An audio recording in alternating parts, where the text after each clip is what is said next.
की हा पहिला टप्पा आहे की ज्या टप्प्यामध्ये इन्स्टिट्यूशनल क्रेडिट सिस्टीमच्या बाहेर गेलेला शेतकरी, संस्थात्मक कर्ज रचनेच्या बाहेर गेलेला शेतकरी त्याचा सातबारा कोरा करून म्हणजे त्याचं जुनं कर्ज फेडून आपण त्याला पुन्हा इन्स्टिट्यूशनल क्रेडिट सिस्टीम मध्ये आणतोय, त्याला क्रेडिट वर्दी करतोय, पुन्हा तो कर्ज घेऊन आपली शेती करू शकेल अशा प्रकारची ही व्यवस्था त्याच्याकरता आपण उभी करतोय. आपण जर महाराष्ट्राचा या ठिकाणी विचार केला, महाराष्ट्रामध्ये साधारणपणे 1,36,00,000 खातेदार आहेत. या 1,36,00,000 खातेदार शेतकऱ्यांपैकी आपण जर बघितलं तर साधारणपणे 1 हेक्टरपेक्षा कमी क्षेत्र असलेले शेतकरी हे 49% आहेत. 1 ते 2 हेक्टर क्षेत्र असलेल्या शेतकऱ्यांची संख्या ही 29.5% आहे आणि एकूण जर आपण अल्प आणि अत्यल्प भूधारक शेतकऱ्यांची संख्या काढली तर ती महाराष्ट्रामध्ये 78.5% आहे. आणि आपण जर या ठिकाणी बघितलं तर या 1,36,00,000 खातेदारांपैकी आतापर्यंत कधी ना कधी कर्ज घेतलेले खातेदार किती, तर ते जवळजवळ 90 लाख. याचा अर्थ 46 लाख खातेदार असे आहेत की ज्यांना कर्जाची आवश्यकता नाही, किंवा जे शेती करत नाही, किंवा ज्यांना कर्ज घेताच आलं नाही, किंवा ज्यांनी केवळ लँड होल्डिंग केलेलं आहे, शहरात राहतोय आणि इन्व्हेस्टमेंट म्हणून शेती घेतली आहे. अशा प्रकारचे जवळजवळ 46 लाख खातेदार हे राज्यामध्ये आहेत. हे जे 90 लाख कधी ना कधी कर्ज घेतलेले खातेदार आहेत आणि प्रतिवर्षीचा जर आपण हिशोब लावला तर साधारणपणे 50 लाख, 52 लाख, 56 लाख एवढे शेतकरी कर्ज घेत असतात. आणि म्हणून हे कधी ना कधी कर्ज घेतलेल्या 90 लाख शेतकऱ्यांचा जर आपण विचार केला तर या 90 लाखापैकी 44 लाख शेतकरी असे आहेत की जे थकीत आहेत. 44 लाख शेतकरी हे इन्स्टिट्यूशनल क्रेडिट सिस्टीमच्या बाहेर गेले. कधी गेले? हे 2009 साली गेले, 2010 साली गेले, 2011 साली गेले, 2012 साली गेले. मोठा आकडा 2012 सालचा आहे, 2013 सालचा आहे, 2014 सालचा आहे, 2015 सालचा देखील आहे.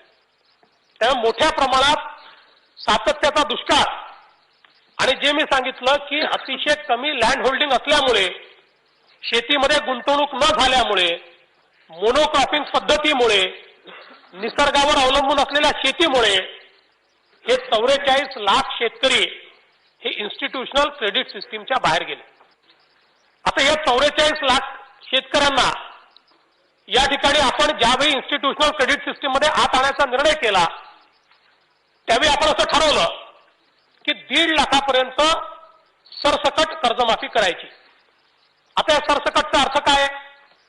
या सरसकटचा अर्थ असा आहे की लँड होल्डिंगचा विचार न करता करायची.